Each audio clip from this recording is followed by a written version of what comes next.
자, 먼저 우리 실전 기술론인데 이제 265쪽입니다. 265쪽에 사육사의 전문성 1번을 보면 예술적 속성 해서 기술 훈련, 그다음 과학적 속성, 사회적 관심 바뀐 거죠. 그러니까 사회적 관심이 예술적 속성이고 기술 훈련이 이제 과학적 속성에 해당이 됩니다. 자, 그래서 틀린 문장이 됐고 이게 이제 실천론에서 오히려 10회 때 문제가 나왔었어요. 이게 그 예술적 속성과 과학적 속성을 짝짓는 문제가 이렇게 나왔었어요. 이때. 네. 자, 그 다음에 딸린 문장 보면 연구 자료를 수집하고 분석하는 것은 과학적 기반이 맞습니다. 그 다음에 전문가로서의 가치는 예술적 기반이고요. 그 다음에 거기 전문적 관계 형성도 예술적 특성이고요. 그 다음에 거기 실천 이론하고 전문 지식은 걔는 과학적 기반이고요. 그 다음에 자료 분석도 과학적 기반이고요. 그 다음에 창의성과 감수성 걔는 이제 예술적 기반이에요. 그래서 제가 이제 이렇게 정리를 해놓은 이유는 그 이런 문제들은 나왔던 예시들이 다시 또 나오거든요. 그래서 거기 이제 틀리게 나온 것은 맞게, 그다음 맞게 나온 것은 틀리게. 그러니까 맞게 나온 건 맞는 걸로 이렇게 알아야죠. 그러니까 틀리게 나온 건 이제 맞는 예로 이렇게 알고 있어야 하고. 그다음에 2번 보면 사육 실천의 과학성은 예술성보다 중요하다 그러면 안 되죠. 물론 이제 과학적 기반이 과학성이 전문가로 인식하게끔 만들어 주는데 그렇지만 그렇다고 과학적 기반이 예술적 기반보다 더 중요하다 그러면 안 됩니다. 둘 다 중요한 것이지. 틀린 문장이고요. 딸린 문장에서 과학성과 예술성을 통합적으로 활용한다. 그죠? 그다음 이제 과학성과 예술성의 상호 보완적이고 통합적인 실천 역량 요구되고, 근데 이 과학적 기반, 즉 과학성이 사회복지를 전문적으로 인식하도록 한다라고 하는 거 맞는 문장입니다. 그거. 네. 그다음에 이제 3번이 실천 지식의 구성 수준을 추상성에서 구체성으로 그럴 때 이제 나열한 거 패러다임이 가장 추상적이고 그다음 관점, 이론, 모델, 실천지혜. 그죠? 이제 거꾸로 가면 이제 실천지혜로부터 이제 패러다임으로 가는 것이 구체성에서 추상성의 방향으로 가게 되는 것이고, 근데 이게 시험이 이렇게 순서를 나열하는 문제가 나왔었지만 또 한 번은 지금 이게 그 내용을 가지고도 문제가 출제가 되었다라고 하는 거. 그래서 그 아래 딸린 문장에 보면 21회 때 실천 활동의 원칙과 방식을 구조화하는 것은 걔는 실천 지혜가 아니라 모델이다. 이게 내용도 나왔기 때문에 그 개념 정의 정도는 좀 알고 있어야 하는 것이고요. 그 다음에 모델로 가게 되면 이제 2장부터가 모델이죠. 실천 기술로는 크게 세 개예요. 세 개로 나눌 수가 있어요. 세 개의 기둥으로 하나는 이제 모델이고 앞이, 그다음 두 번째가 가족이고 세 번째가 집단입니다. 마지막 이제 뒤쪽에 이제 기록 평가가 들어가 있는 거고, 그다음에 앞쪽에 지금 사육사의 전문성이 들어가 있는 거고. 근데 이제 모델 보게 되면 정신역동 모델에서 여기는 무조건 한 문제가 나와요. 그냥 아예 정해놓고 한 문제가 나오고 있는데 거기 보면 1번 보면 프로이트의 정신 분석 모델, 사회복 실천 모델인 기능주의에 영향을 미친 것이 아니라 진단주의에 영향을 미친 거죠. 우리 우리 실천의 역사 우리 공부할 때 이렇게 했죠. 예? 어, 음, 이제 1900년 넘어서면서 우회 방문자들이 무급이었는데 유급으로 바뀌었다. 그죠? 이 바뀐 거. 그래서 이제 봉사직으로 이제 전문직으로 이제 발돋움하는 시기라고 했었고 1900년부터 1920년까지가. 근데 이제 이 1920년 1900년부터 1920년 사이에 중요한 연도 어, 이제 1905년 카보트 의료사회복지사. 그죠? 그다음 이제 1915년 누구 플렉스너. 그죠? 우리한테 니들 전문가 아니야라고 했고, 그 다음에 이제 1917년에 리치몬드 선배님이 사회진단이라는 책을 집필했다. 그죠? 그래서 여기서 진단주의가 여기서 나오게 됩니다. 그래서 1920년 이후에 진단주의학파가 나오는데 메리 리치몬드 사회진단은 프로이트의 정신분석 이론을 그대로 답습했다. 그래서 우리도 치료자다라고 하는 치료자로서의 위상을 높이기 위해서, 그래서 이제 그 프로이트의 정신분석 이론이 영향을 끼친 거예요. 이렇게 사회진단, 그 다음에 진단주의로 이렇게 오게 되는 겁니다. 그래서 거기 기능주의라고 하면 안 되죠. 기능주의는 언제예요? 기능주의는 이제 1929년에 미국에서 대공황이 있었고 대공황 이후 1930년대 이후에 여기가 이제 기능주의입니다. 그러니까 기능주의 영향을 미쳤다고 하면 안 되고 그다음 이제 그 딸린 문장도 보면은요. 거기 13회, 18회 똑같은 지문이었는데 기능주의학파의 이론적 기초가 되었다. 틀렸죠. 진단주의학파의 이론적 기초가 된 겁니다. 그다음에 사회 구성주적 관점에 영향을 받았다고 하면 안 됩니다. 정신역동 모델은 프로이트의 정신분석 이론이에요. 그냥 이게. 그래서 그 또 18회 때 그다음에 10회 때도 사회 구성주적 관점에 근거한다. 또 틀렸잖아요. 그죠? 그다음에 19회 때 나왔던 문장. 그 단기 개입을 특징으로 하는 게 아니라 얘는 장기 치료입니다. 장기죠? 그래서 단기 개입이라고 해서 틀린 거예요, 거기가. 그래서 장기 개입이라고 해야지 맞는 거고. 자, 그다음에 2번. 이번에 클라이언트의 무의식적 충동과 미래라고 하면 안 되죠? 프로이트는 과거와 현재입니다. 미래 들어가지 않죠? 근데 그 딸린 문장 18회 때 나온 거 보면 무의식적 충동과 미래의지 또 틀렸죠, 미래. 그죠? 14회 때 미래의지. 또 여기서 미래의지 또 나왔는데 그 다음에 10회 때 클라이언트의 무의식적 충동. 그럼 맞는 거죠. 그죠? 네, 맞는 거예요. 자, 그다음에 3번으로 가면 클라이언트의 꿈, 자유현상의 의미를 해석하는 목적은 통찰력 제고다. 맞아요. 그리고 이제 정신역동 모델의 개입 기법의 얘의 개입 목표 자체가 치료적 처방이 아니라 무의식의 의식화를 통한 자기 통찰이라고 했어요. 자기 통찰, 통찰력 향상, 통찰력 제고, 그죠? 맞아요. 그래서 그 문장 맞았고, 그 다음에 딸린 문장 보면 정신역동 모델의 개입 개념과 개입 기술에 관한 설명에서 해석의 목적은 통찰력 향상에 여전히. 그렇죠. 통찰력 향상을 향상이 있다. 근데 거기 18회 때, 15회 때 두 번 나왔다고 되어 있잖아요. 이게 문장이 같은 문장이 다시 나오기도 합니다. 실제. 그렇죠. 문장 선지 자체가 같은 선지가 이렇게 나오기도 해요. 비일비재예요. 이런 것들은. 많이 나오는데 이렇게. 근데 거기 통찰보다 치료적 처방이라고 하면 안 되고 치료적 처방보다 통찰이죠. 그죠? 통찰력 향상에 초점을 둔다. 자, 그다음에 4번. 자기 분석이 가능한 클라이언트일수록 효과적이죠?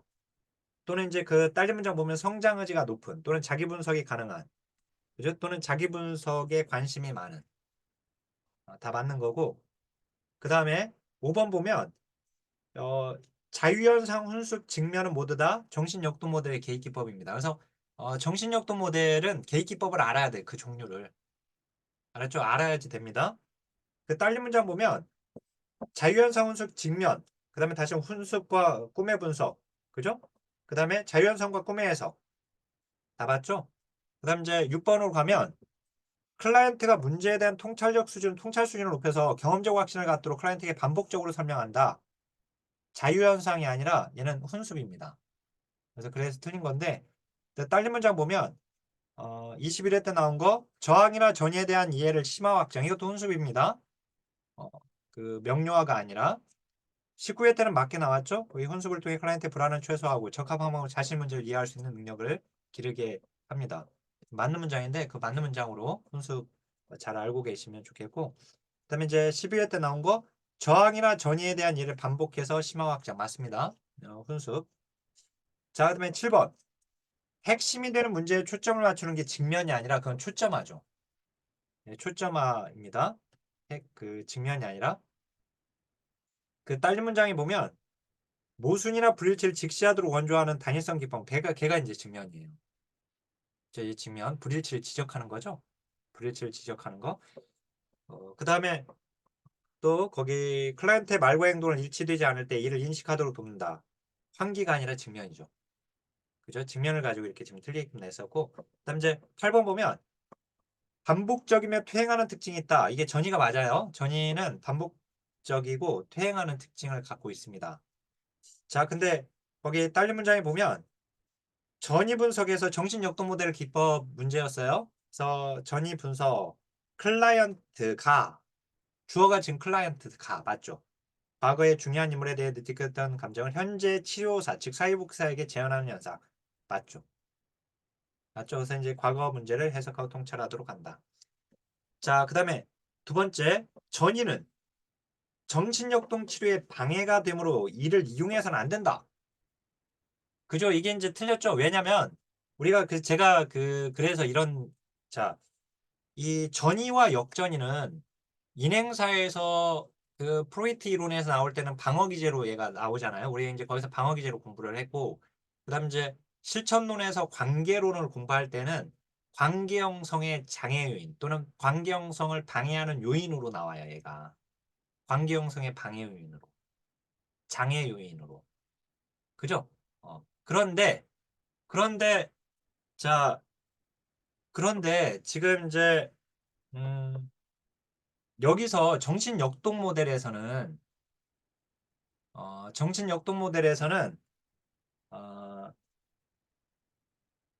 자, 정신역동 모델은 치료 기법으로 쓰인다는 거. 그죠? 그래서 그게 특이점이에요. 이렇게 알고 있어야 돼요. 네, 여기서 이제 이게 치료에 방해되니까 이용하면 안 된다. 그러면 안 된단 말이에요. 그래서. 근데 이제 관계 형성에서는 얘가 장애 요인이죠. 방해 요인 또는 장애 요인. 그죠? 네, 관계 형성에서는. 자, 거기 정신역동 모델에서는 이거 나쁜 거 아닙니다. 지금 전이. 알았죠? 치료 기법으로 지금 사용하고 있죠. 자, 그다음에 사회복지사가 클라이언트에게 갖는 역전이죠. 이때는. 사회복지사가 주어가 사회복지사로 시작되면 역전이죠. 그죠? 전이는 클라이언트가 사회복지사한테 하는 것이고, 그죠? 네, 그다음 이제 9번 보겠습니다. 자유현상을 시행하는 경우에 주제와 관련 없는 내용은 억제시킨다가 아니라 자유현상에서는 주제와 관련 없는 내용을 억제시키지 않습니다. 자유현상은 그냥 자유롭게 얘기할 수 있게끔 하는 겁니다. 네. 자, 그 다음에 자유현상, 의식에 떠오르는 것은 모든 것을 이야기하도록 하는 겁니다. 맞아요. 그러니까 억제시키지 않고 말하도록 하는 거예요. 그 다음에 10번. 해석은 클라이언트의 통찰력 향상을 위해 사육사의 직관과 직관력에 근거해 설명하는 것이다. 맞습니다. 근데 딸린 문장에 보면은 라포가 형성되기 전에 해석을 제공하는 것이 관계 형성에 도움이 된다. 그러면 안 돼요. 그죠? 라포가 형성되지 않았는데 막 해석해버리면 그러면 받아들이지 않죠. 그 해석을. 그죠? 라포가 형성되고 나서 하는 겁니다. 해석. 그죠? 그럼 이제 해석을 해줬을 때에는 그걸 받아들일 수 있는 시간을 또 줘야 돼요. 해석은. 알았죠? 자, 그다음에 3번 보면 심리사회 모델로 가야 하는데 이제 3장. 자, 1번 보면 심리사회 모델의 형성에 기여한 이론, 사회 구성주의. 틀렸죠? 이게 우리가 이제 심리사회 모델은 이 모델을 만들 때 기여한 이론들이 있죠? 그거는 우리가 알아야 돼요. 왜냐면 기여한 이론이 아닌 것은 하고 문제가 나오기도 하기 때문에 그런 어, 그 어, 그렇게 또 나오기도 하기 때문에 알고 있어야 합니다. 근데 여기 사회 구성주의론은 영향을 끼치지 않았습니다. 그 딸린 문장 보면 심리사회 모델은 정신분석이론, 자아심리학, 대상관계이론의 영향을 받은 거죠. 영향을 미친 게 아니, 미친 게 아니라 영향을 받은 거예요. 그죠? 네. 그래서 좀 조심해야 하고 이것도 자, 영향을 받은 겁니다. 모델이 이론에 영향을 받은 거죠. 그죠? 모델이 이론한테 영향을 끼친 게 아니라. 자, 그 다음에 2번 보면 심리사회 모델 클라이언트의 수용과 자기결정을 강조한다라고 하는 거 이게 맞습니다. 네. 이게 지금 정신역동 모델 다음에 사용된 게 심리사회 모델이거든요. 진단주의 학파가 만든 거예요, 이거는. 그러니까 진단주의 학파가 맨 처음에 사용한 건 정신역동 모델이죠. 그죠? 근데 이제 진단주의 학파가 그 다음에 만든 것이 지금 심리사회 모델이에요. 그래서 이제 고든 해밀턴, 그다음 이제 플로렌스 홀리스 이론을 체계화한 이 플로렌스 홀리스 이게 이번 시험에서 나왔는데, 네, 다 진단주의학자입니다. 이 사람들. 알았죠? 진단주의학파에서 만든 모델이다라고 하는 거. 그다음에 그 3번 보면 심리사회 모델에 무슨 기법이 해야 할 행동에 대해 구체적으로 지시한 거예요. 지시하기는 지지기법이 아니라 지시기법이죠. 지시. 자, 틀렸고. 그다음에 지지하기 또 틀렸는데 그 아래 클라이언트가 표현한 표정 문제와의 명확한 연관성을 탐색한다. 이렇게 나왔어요. 이게 문제가 심리사회 모델 문제였거든요. 근데 잘 알다시피 우리가 표정 문제는 심리사회 모델에서 만든 용어가 아닙니다. 심리사회 모델은 한참 전에 만들어진 모델이에요. 이 표정 문제를 사용하게 됐던 것은 어디죠? 과제 중심 모델. 그죠? 과제 중심 모델에서 주요 용어잖아요, 얘가. 과제 중심 모델은 통합 모델이죠? 그잖아요. 그냥 한참 뒤에 나왔어요, 지금 얘가. 이 모델이. 그러니까 이 표적 문제라고 하는 말을 쓸 수가 없죠, 여기서. 그죠? 예, 그래서 이거 틀린 겁니다. 심리사회 모델에 이게 지지기법하고도 상관이 없고, 지금. 알았죠? 이 문장 자체가 지금. 그 다음 이제 4번 보면, 심리사회 모델의 계획기법 중에 직접 영향 주기. 자, 우리 다시 한번 여기 보시면, 요거 우리 심리사회 모델이잖아요? 심리사회 모델은 이렇게 끊어가지고 뭐라고 했어요? 심리는 인간이고, 즉 개인이고, 여기가. 그 다음 이제 사회가 환경이고, 그죠? 그 다음 이제 얘가 상황이라고도 하고, 그래서 환경 속의 인간이 되게 돼요. 이렇게 되면 얘도. 예. 그다음 이제 여기 인간에 대해서 개인에 대해서 직접적으로 접근하는 거 이게 직접적 개입이 되죠. 그다음에 이제 환경에 대한 개입은 간접적 개입이 되는 것이고. 그죠? 그래서 이제 이 직접적 개입이 6가지로 나뉜다고 했었습니다. 이거 외워야죠. 외워야 돼요. 그래서 이제 여기 지지하기, 지시하기, 탐색, 묘사, 환기.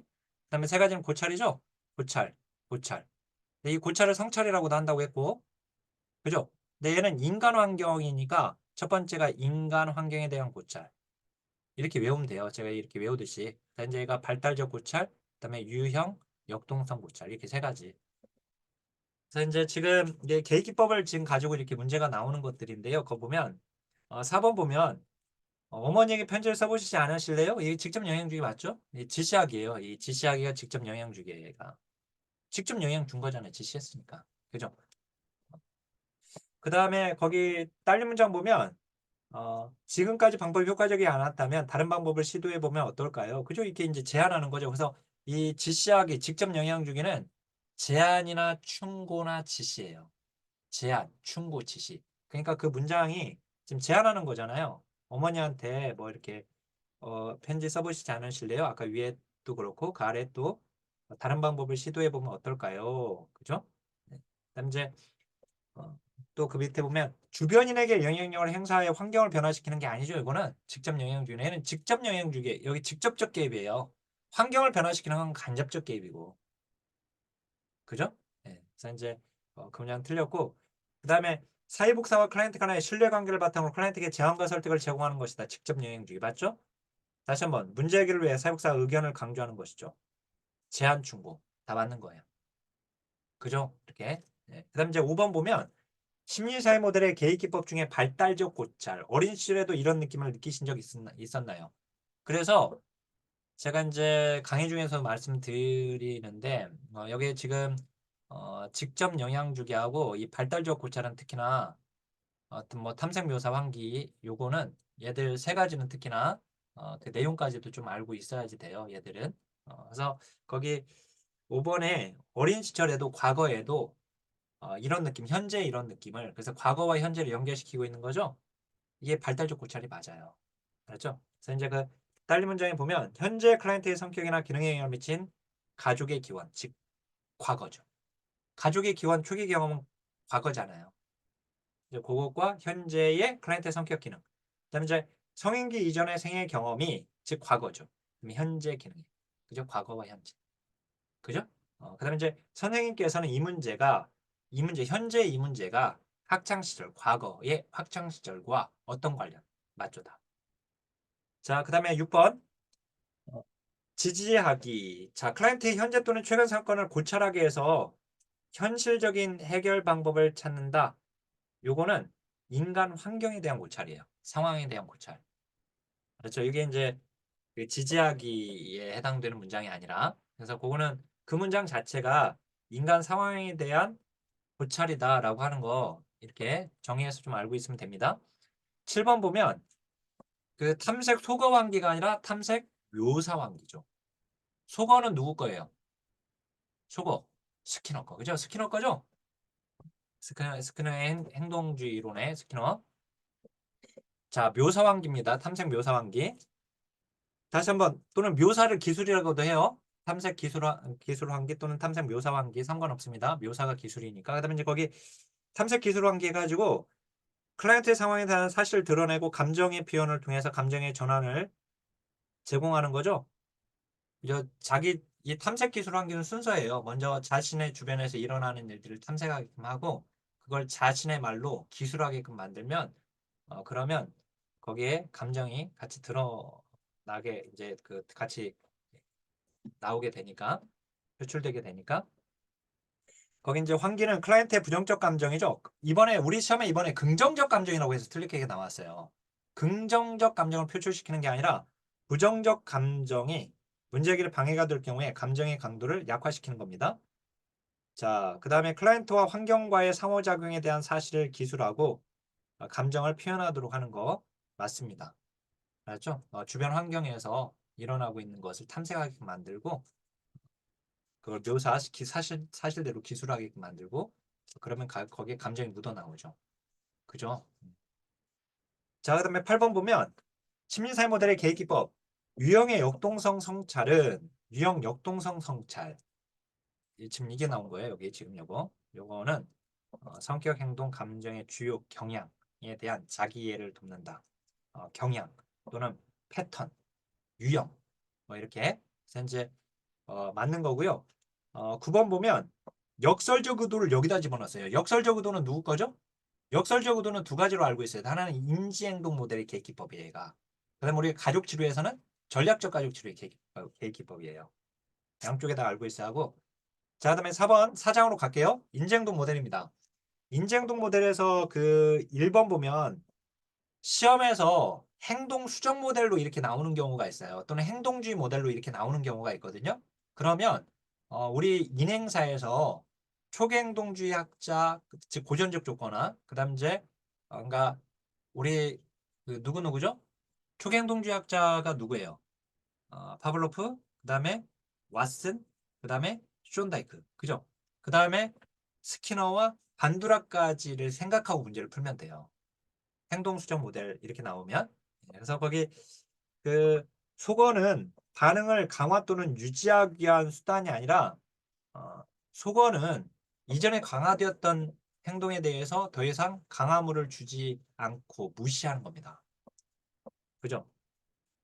틀린 문장이에요, 그거. 그다음 이제 2번 보면 인지행동 모델에서 논점 중에 하나가 얘를 자꾸 비구조화라고 나와요. 구조화된 접근이에요.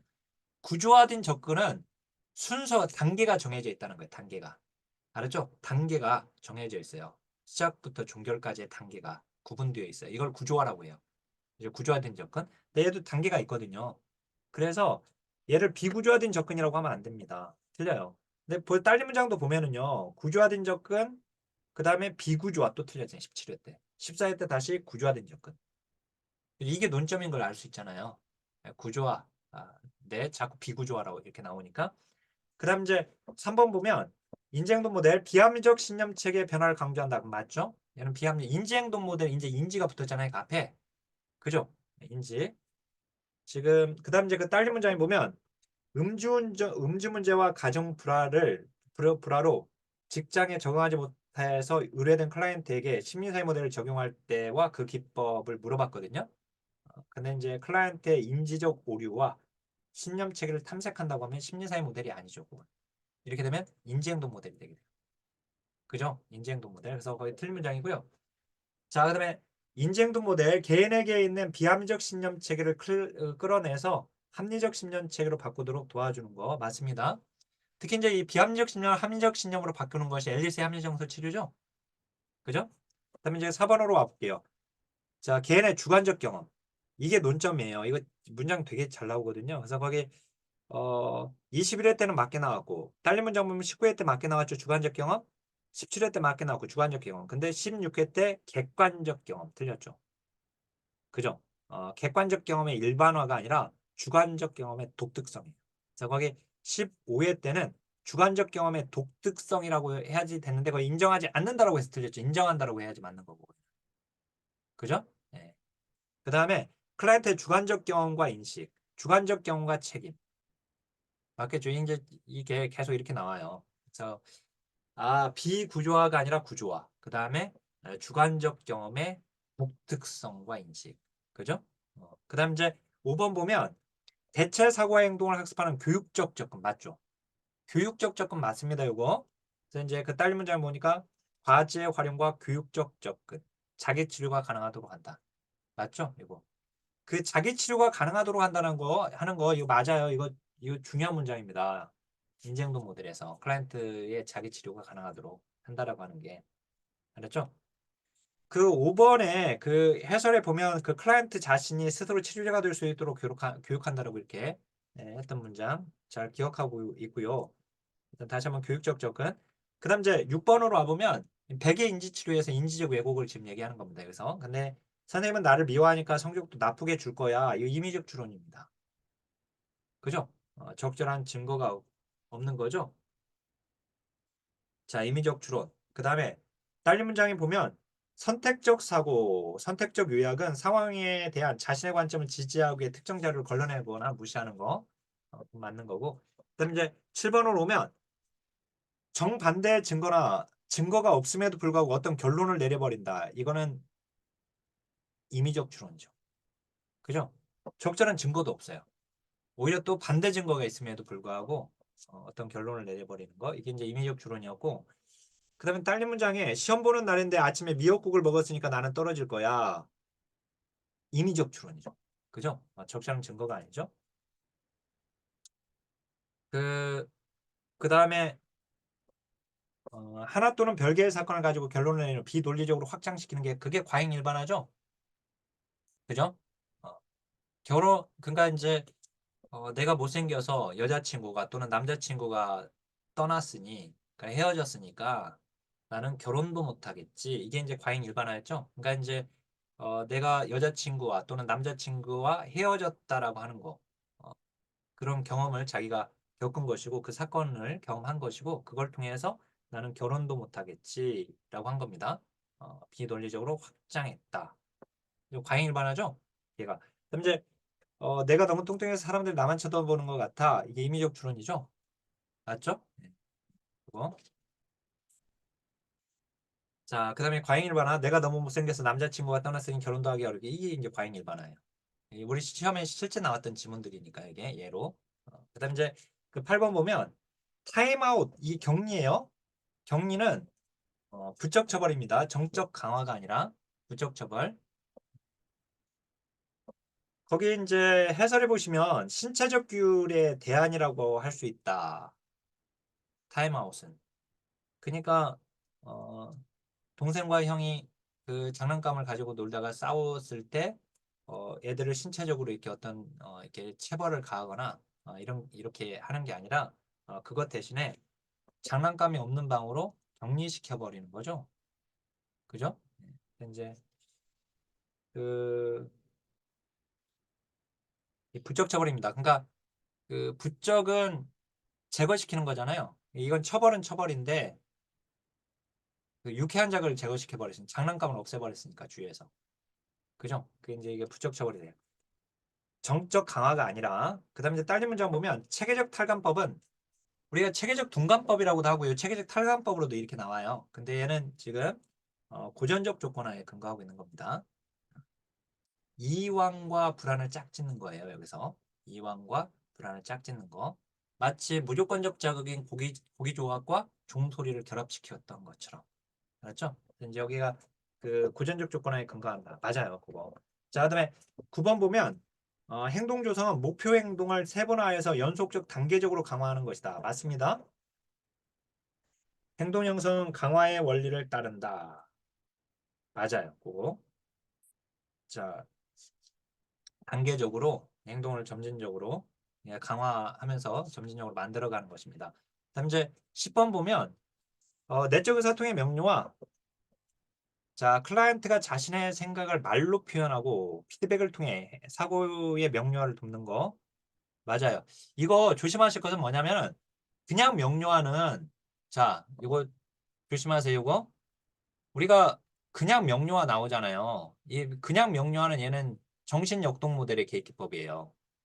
구분해야 하거든요, 이거. 근데 여기 지금 보면 내적 의사소통의 명료화라고 하면 얘는 인지행동 모델의 계기법인 걸 반드시 구분해서 알고 있어야 합니다. 자, 거기 딸린 문장 보면 인지행동 모델의 계기법을 고르라고 하는 문제가 나왔었어요. 기억 니은 디귿 니을에서. 그때 이제 보기 지문에 내적 의사통의 명료가 등장을 했었습니다. 알았죠? 그러니까 이걸 구분해서 알고 있어야겠다. 이렇게. 그다음에 이제 거기 11번 보면 사회기술훈련은 난이도가 낮은 과제로부터 높은 과제로 가는 것이 조성화의 원칙입니다. 높은 것보다 낮은 과 쉬운 게 아니라 거꾸로 좁게. 네, 딸린 문장 보니까 직면을 거의 다 넣는데 사회기술훈련은 우리 시험에 이제 사회기술훈련에 사용되는 행동주의 모델 기법이 아닌 거 이게 문제가 나왔었거든요. 이 직면은 누구 거예요? 정신역동 모델. 그죠? 정신역동 모델 거잖아, 이거. 아까 우리 정신역동 모델에 들어가 있었어요. 그죠? 자, 그 다음에 거기 코칭이나 과제 제시나 모델링이나 자기 옹호 다 이건 사용되는 것들이고요. 그 다음에 사회 복귀 지원 프로그램에 적용 가능하고 그 다음에 반복적인 애행 연습을 통해서 원하는 기술 수준에 도달하도록 한다는 거 맞고 자, 12번 인재행동 모델에서 사회복지사도 적극적이고요. 클라이언트도 적극적이에요.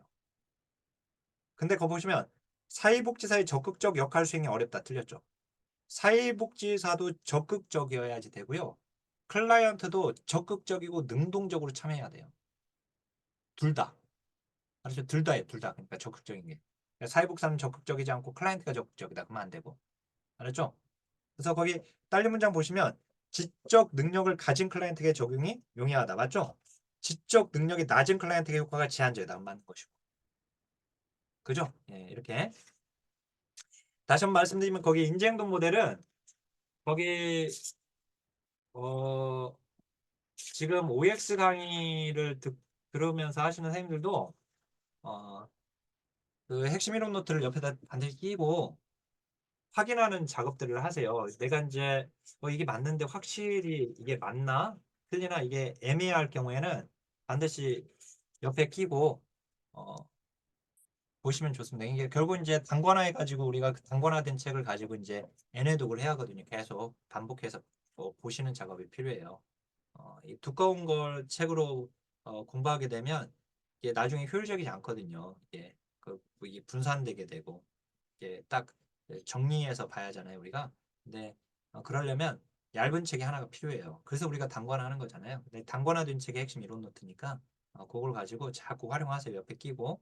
그래서 이게 어, 그 어, 지금 이번에 나오는 핵심 이론 노트인 175페이지에 인지행동 모델이 정리가 되어 있거든요. 그래서 그 인지행동 모델의 그 2번에 양가로 이번에 인지행동 모델의 개입 원칙에 보면 클라이언트의 적극적이고 능동적인 참여와 협조적 태도를 중시 여긴다. 이렇게 이제 어, 정리가 되어 있습니다. 그 날개 쪽에 보면 또 이제 한계점 마지막에 사회복사는 개입 치료 과정에 적극적이어야 한다. 뭐 이렇게 나오는데 어쨌든 사회복사도 클라이언트도 적극적이다. 이렇게 좀 보시면 되겠고 거기 12번에 277쪽 다시 한번 OX 문장 거기까지 다 봤죠. 그 다음에 이제 5장으로 가겠습니다. 과제 중심 모델. 5장의 과제 중심 모델에서 1번 보면 경험적 자료하고 발달 이론에서 경험적 자료를 더 중시 여긴다라고 하는 거.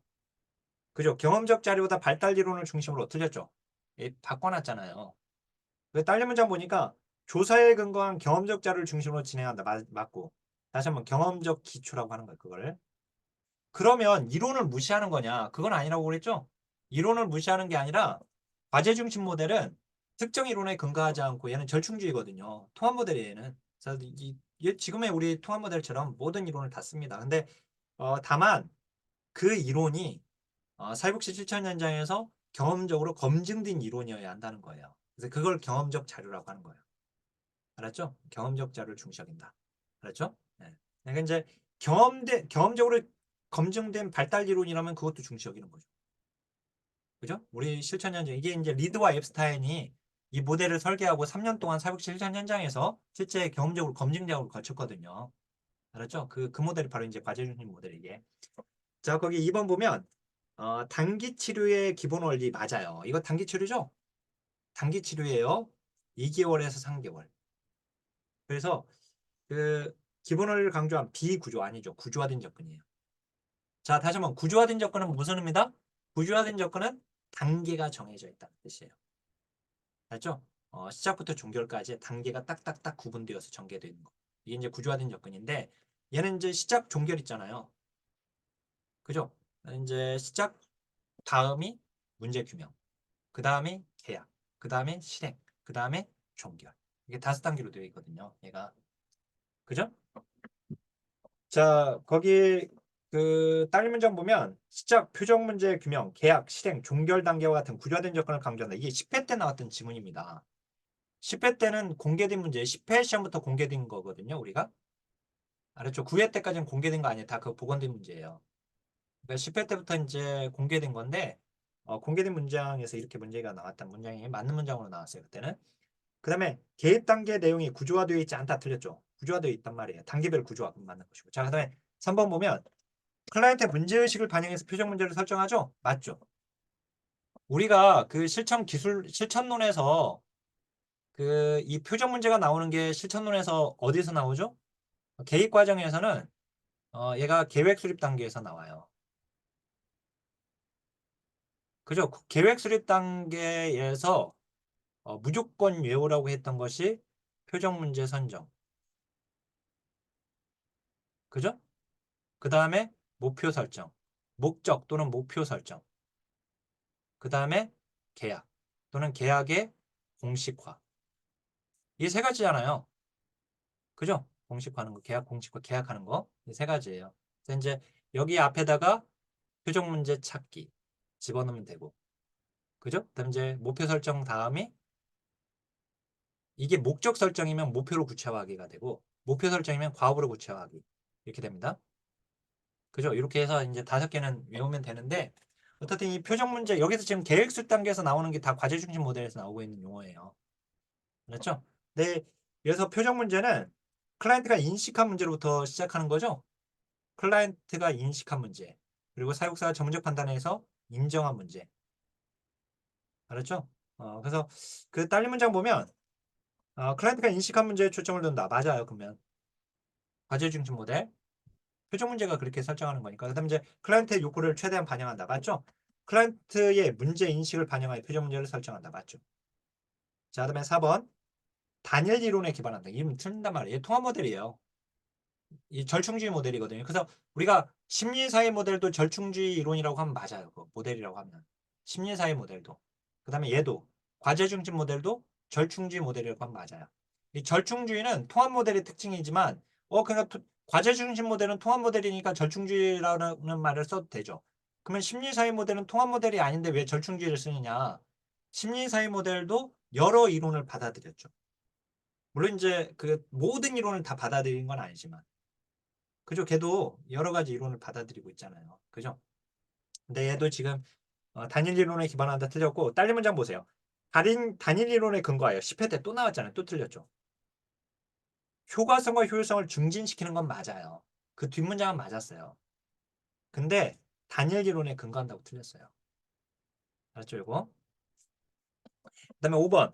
클라이언트의 심리 문제에 초점을 둔다? 틀렸죠? 얘는 심리 환경 다, 인간 환경 다 접근하는 거니까.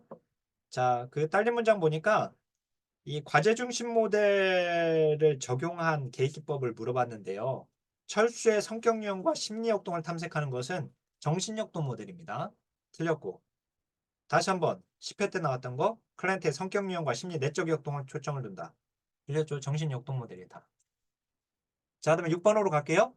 과제는 사회복지사 클라이언트에게 부여한 거다. 아니죠? 과제는 사회복지사도 해야 할 과제가 있고 클라이언트가 해야 할 과제가 있어요. 과제를 설정할 때는 서로 합의하는 거예요. 알았죠? 그래서 이제 여기서 그 클라이언트의 동의도 필요한 거고, 그래서 거기 보면 이 사회복지사 클라이언트가 부여하는 것은 숙제입니다. 과제가 아니라. 그 다음에 그 딸린 문장 보면 조작적 과제는 일반적 과제에 비해 구체적이다. 이 과제는 이제 기준에 따라서 여러 가지로 이렇게 나눌 수가 있는데, 근데 이거는 지금 일반적 과제와 조작적 과제로 구분했을 때에는 당연히 구체적인 것은 조작적 과제죠. 우리가 조작적 정의 생각하면 된다고 했어요. 우리가 조사론에서도 조작적 정의는 관찰 가능하도록 개념을 추상적인 개념을 쪼개는 거다. 구체화시키는 거다라고 했어요. 그러니까 구체성 있는 것은 조작적 과제입니다. 맞는 거죠. 조작적 과제가 일반적 과제에 비해서 구체적이다. 그죠? 자, 그다음에 7번. 사육사는 적극적으로 개입합니다. 클라이언트도 주체적으로 역할을 합니다. 그래서 사육사에 적극적으로 개입하지 않는다 해서 틀렸어요. 자, 그다음에 8번. 계약 내용에 사회복사의 과제가 포함됩니다. 예, 그래서 사회복사의 과제와 클라이언트의 과제가 있다고 그랬죠. 과제는 두 가지예요. 사회복지사의 클라이언트의 과제만 있는 게 아니다. 알았죠? 그 선생님들이 우리 실천 과정론에서 아까 여기 이거 있죠? 계획 수립 단계에 보면 계약의 공식화에서 여기서 계약이 나와요. 여기서 계약서를 작성하거든요, 여기. 여기서도 과거에 실천론에서 계약서에 포함될 내용이 시험에 나온 적이 있어요. 물론 이제 옛날 뭐 2회, 3회 때 진짜 나왔는지 모르겠지만 어떤 애 우리가 복원된 게 이제 맞다고 맞다는 전제를 깔고 왜냐면 시험 보신 분들이 이제 기억 속에서 시험 끝나고 나서 이제 복원한 거니까. 근데 이 계약서의 내용이 문제가 나왔었거든요. 여기가 과제 중심 모델의 계약서예요. 근데 여기서는 실천 과정론의 계획 수립 단계에서 계약서 내용 있잖아요. 거기 보면 사회복지사의 역할, 클라이언트의 역할이라고 돼 있어요. 거기서 지금은 알았죠? 근데 이제 여기 이제 과제 중심 모델에서는 그걸 역할이라고 하지 않고 클라이언트의 과제, 사회복지사의 과제 이렇게 되는 알았죠? 그 차이입니다. 그다음 이제 거기 9번으로 와보면 과제 중심 모델에서 과제 수행의 장애물을 찾아내는 건 실행 단계입니다. 실행 단계. 그다음 이제 딸린 문장에서 그러니까 아까 지금 280페이지 그 딸린 문장에도 그 사회복사의 과제, 클라이언트 과제가 이렇게 들어가 있어요. 근데 지금 현재 여기 실천 과정론에서 계약서에 보면 사회복사의 역할, 클라이언트의 역할 이렇게 이제 들어가 있는 걸 볼 수 있습니다. 그다음 이제 9번에서 다시 한번 그 딸린 문장 과제 달성 정도는 최종 평가 시 결정되므로 과제 수행 도중에 점검하지 않는다가 아니라 점검합니다. 달성 정도를 점검하는 거. 그다음에 이제 과제 중심 모델에서 문제 규명 단계에 클라이언트의 수행 과제를 개발한다. 수행 과제를 개발하는 것도 이것도 실행 단계에서 하는 겁니다. 그렇죠, 이거.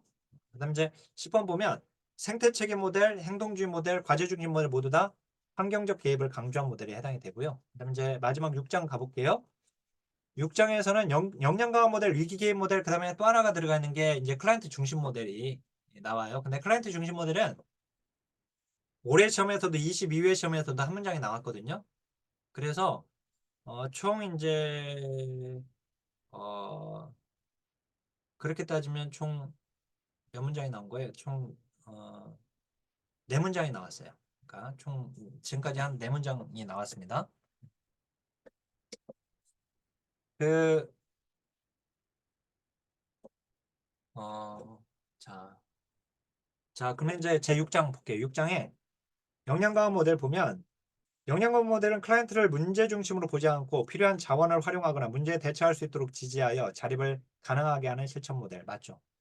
네, 맞는 거죠. 문제 중심으로 보지 않고 클라이언트가 가지고 있는 강점과 자원 그리고 이제 그걸 통한 가능성을 봅니다. 그 딸린 문장 보면 클라이언트가 가진 문제 원인에 초점을 둔다. 틀렸죠? 강점에 초점을 둡니다. 그리고 클라이언트의 잠재 역량에 초점을 둔다. 그럼 맞는 거죠. 잠재 역량과 자원을 인정한다. 그럼 맞는 거. 그죠? 네. 자, 그다음에 2번.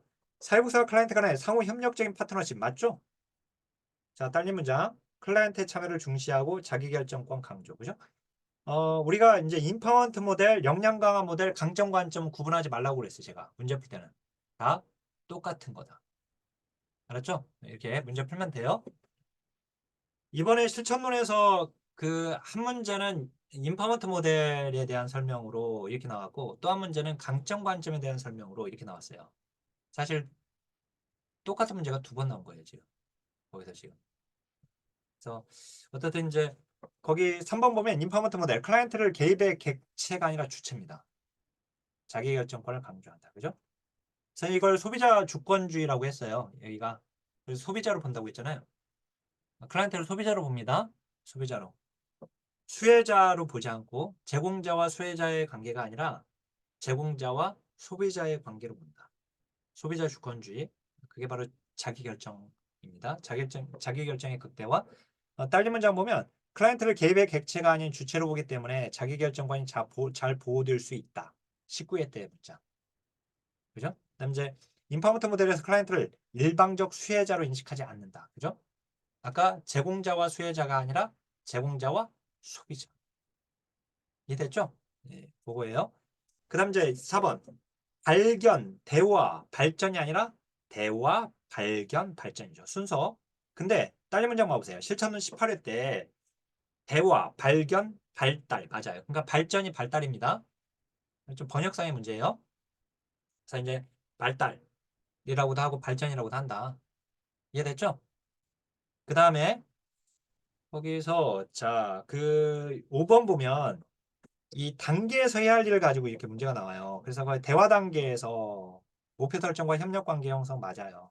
그래서 제가 그 해설에 표 넣는 거 그간에 나왔던 지문들이에요. 얘가. 틀리게 나왔던, 맞게 나왔던. 어쨌든 지문에 떴던 애들을 지금 제대로 분류를 해놓은 거예요. 거기다가. 알았죠? 그래서 얘들은 그냥 눈여겨서 보세요. 나왔던 애들이니까. 그래서 그 밑에도 보면 방향 설정, 파트너십 형성, 현재 상황 명확하는 거 대화 맞고요. 그 다음에 수집적인 정보를 조직화하는 것은 발견 맞습니다. 넘겨보세요. 그 위기게임 모델인데요. 이제 1번. 청소년의 정체성 위기, 결혼, 자녀의 출산, 중년기의 직업 변화, 은퇴, 뭐예요? 발달적 위기입니다. 그죠? 발달적 위기.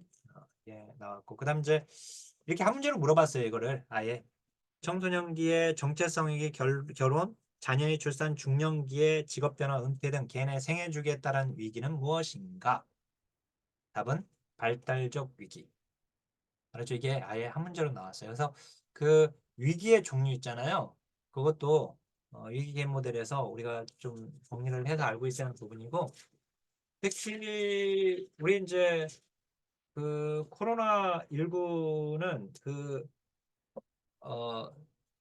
환경적 위기로 이게 나왔었습니다.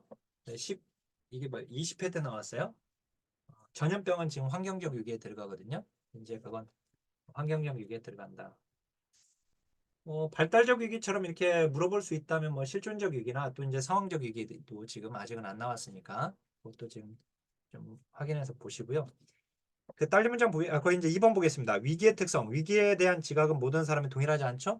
어떤 사람은 위험으로 보고 어떤 사람은 기회로 보니까 위기는 두 가지가 들어가 있으니까요. 그죠? 위험과 기회가 같이 들어가 있으니까. 그다음 이제 거기 딸린 문장 계속 이렇게 나오잖아요. 주관적 인식과 사건 자체에서 주관적 인식이 더 중요하잖아요. 그죠? 그러니까 거기 근데 주관적인 인식보다 사건 자체라고 해서 틀렸고 두 번째 문장도 딸린 문장에서 위기에 대한 반응이 더 중요하잖아요. 위기 사건 자체가 아니라. 그죠? 그다음 이제 거기 다시 이제 15회 때 나온 거 사건 자체보다 주관적 인식이 더 중요한 거죠. 그러니까 주관적 인식 또는 위기에 대한 반응 이게 더 중요하다. 위험 사건보다. 그죠? 이렇게 알고 있어야죠. 그다음 이제 3번 봐보세요. 개인적 성장을 촉진할 수도 있다. 그죠? 위기는 둘로 나뉘죠? 위기는 어, 그 위험으로 보면 그걸 위험으로 보면 이제 무력감을 초래할 수 있는 것이고 그걸 기회로 보면 성장의 계기가 될 수 있다라고 했어요. 그래서 성장을 촉진할 수 있다. 맞습니다. 딸린 문장 무력감을 초래하게 하는 맞죠? 그것도 맞죠? 자, 그다음에 4번 보세요. 곤란의 위기 발달 단계. 곤란 선배님께서 얼마나 곤란하셨으면 위기 발달 단계를 제시했다. 해서 이제 곤란. 학자 이름을 뭐 가지고 장난친 적은 없는데 일단 곤란입니다. 거기 보면 그 위험 사건 다음에 취약해지죠? 위험 사건 다음에 취약해져요. 이거 반드시 이렇게 기억해야 돼요. 위험 사건 다음에 취약 단계다. 그죠? 그다음 이제 취약해졌는데 거기 촉발 요인, 촉진 요인까지 발생되면 위기 단계로 뚝 떨어지는 것이고 그래서 이제 회복되면 재통합 단계다. 그거 맞는 겁니다. 자, 딸린 문장 보면 위기 발달은 촉발 요인이 발생한 후에 취약 단계로 넘어간다가 아니라 취약 단계 다음에 촉발 요인이었어요. 그죠? 요거. 그러니까 가령 이런 거예요. 지금 이혼을 한 경우가 이제 이혼이 위험 사건입니다. 사회적 위험을 경험하게 된 거죠. 이혼이라고 하는 그럴 경우에 얼마나 힘들겠어요. 물론 이제 이혼하기 전부터도 힘들었겠지만, 그죠? 이제 이혼한 그 과정에서 힘든 상황인데 그때 그러면 취약해지는 거거든요.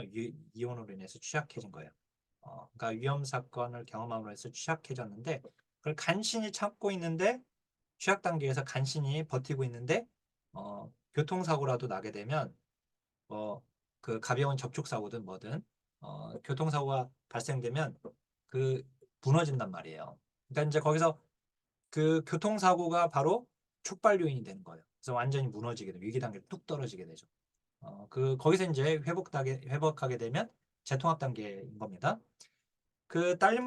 자, 5번 보면 라포포트가 제시한 위기 개입의 목표에 위기 증상 제거 들어가 있어요. 지금 라포포트가 제시한 그 6가지 나와 있는데 그 딸린 문장 보면 위기 개입 모델은 위기에 의한 병리적 반응과 영구적 손상을 예방하는 겁니다. 치료하는 게 아니에요. 그죠? 위기 개입 모델에서는 예방하는 거예요. 그거를. 왜냐면 목숨을 끊을 수도 있잖아요. 그죠? 그러니까 그걸 이제 예방하는 거예요. 영구적 손상, 병리적 반응, 예방. 치료가 아니라. 자, 딸린 문장에 다시 한번 문제 원인에 대한 이해를 위해 클라이언트의 과거 탐색에 초점을 두면 안 되죠? 그러니까 현재의 그 갈등 또는 이제 위험과 그 과거와의 어떤 연관성을 찾아보는 것은 그렇게 연관성을 파악하는 것은 맞지만 연관성을 인식한다라고 하면 맞지만 근데 그 과거에 초점을 둔다라고 하면 이렇게 틀립니다. 과거 탐색하는데 우선순위를 두지 않는다. 그러면 맞는 거예요. 17회 때. 그죠? 그 다음에 6번 보면 제한된 목표 맞습니다. 신속한 개입 맞고 자 넘길게요. 7번 보면 위기에 개입하는 사회복사는 적극적이고 직접적인 역할을 수행합니다. 근데 딸린 문장 보니까 사회복지사는 비지시적 역할을 수행한다. 틀렸죠? 적극적이어야지 됩니다. 근데 오히려 사회복사는 비지시적인 역할을 수행한다. 그럼 누구 거예요? 클라이언트 중심 모델. 걔가 클라이언트 중심 모델. 그렇게 되면 걔는 그 다음에 이제 8번 보면 단기 게임 모델을 짝지은 걸 고르라고 했어요. 짝지으라고. 근데 위기 게임 모델 단기, 과제 중심 모델 단기, 해결 중심 모델 단기, 그 다음에 인지행동 모델 단기. 근데 정신역동 모델 장기, 심리사회 모델 장기. 이렇게 하게 돼요. 알았죠? 그래서 이제 여기다가 심리사회 모델과 정신역동 모델 집어넣으면 틀려요. 조심하시고. 그 다음 이제 거기 9번 보면 클라이언트 중심 모델에서는 사회복사의 권위적 역할, 이게 클라이언트 중심 모델 이렇게 나왔거든요. 이게 한 줄로 나와요. 올해도 또 한 줄로 또 나왔거든요. 맞는 문장으로 나와졌는데 보면 사회복사의 권위적 역할을 강조한다. 틀렸죠? 수평적 관계입니다. 협력적 관계고 딸린 문장 보면 현재 직면한 문제와 앞으로의 문제를 극복할 수 있는 성장 과정을 도와준다. 맞습니다. 과거의 경험보다 현재 경험을 강조한다. 맞아요. 클라이언트 중심 모델은 로저스의 현상학 이론에 근거하고 있어요. 그래서 로저스가 자신의 현상학 이론에 근거해서 만든 이론 모델이 클라이언트 중심 모델이에요. 그래서 클라이언트 중심 모델은 로저스의 현상학 이론 자체가 현재잖아요. 지금, 현재, now and here, 지금이에요, 지금. 그래서 이제 그 완전하게 기능하는 사람도 보면 이제 매 순간 충실한 삶을 영위하는 사람이잖아요. 매 순간순간. 근데 이제 어떻든 여기 로저스 현상학 이론에서는 그러면 과거 이제 인행사에서 우리가 조심해야 할 것은 과거의 성공 경험조차 또는 그러니까 과거의 경험은 현재 그걸 또 어떻게 인식하느냐 그게 중요한 거죠. 그리고 과거의 경험조차도 그것도 현재 그걸 어떻게 인식하느냐가 중요한 거예요. 루저스 현상학 이론에서. 알았죠? 그래서 자 이렇게 해서 우리가 모델 봤고요. 이제 음, 가족 다음 시간에 이제 가족 볼 겁니다. 그래서 오늘은 여기까지 보겠고요. 계속해서 지금 시험이 어떻든 이제 10월에 공고문 나옵니다. 어쨌든 10월이면 공고문이 나오는 거고 지금 6월 우리가 지금 매일매일이 정말 빠르게 지나가잖아요. 그죠? 아마 진짜 우리가 정신없이 일상을 지금 살아가고 있는데 그 상황에서 이렇게 공부를 또 시험 준비를 하는 게 쉽지는 않아요. 그래서 지금 공부하시면서 어, 어떻든 지금 힘든 마음이 들 때마다 어, 하고 있다는 게 중요하다라고 하는 마음을 좀 가졌으면 좋겠어 계속해서. 예. 그래도 내가 지금 하고 있고 하고 있는 것이 어디로 가는 건 아니니까 계속 준비 지금 해놓고 있으면 9월 지나고 나서 이제 추석 지나고 나서 이제 그다음부터 10월에 이제 공고문 또 나오게 되고 그때는 이제 정말 바빠지게 되니까 그 전에 지금 미리 한번 쭉 전체적으로 한번 본다. 그래 놓으면 그때 가서 이제 공부하기가 편해지니까요. 수월해지니까. 그리고 이제 그때 가서 이제 몰아쳐서 이제 막 암기를 해버리면 되거든요. 적극적으로 그때는 암기하고 기출 문제 적극적으로 돌리고 그러면 돼요. 그러니까 지금은 그 과정 오기 전에 내가 대비해 놓는다 이렇게 생각하세요. 자, 그러면 파이팅하고 강의 마치겠습니다. 자, 하나, 둘, 셋, 파이팅!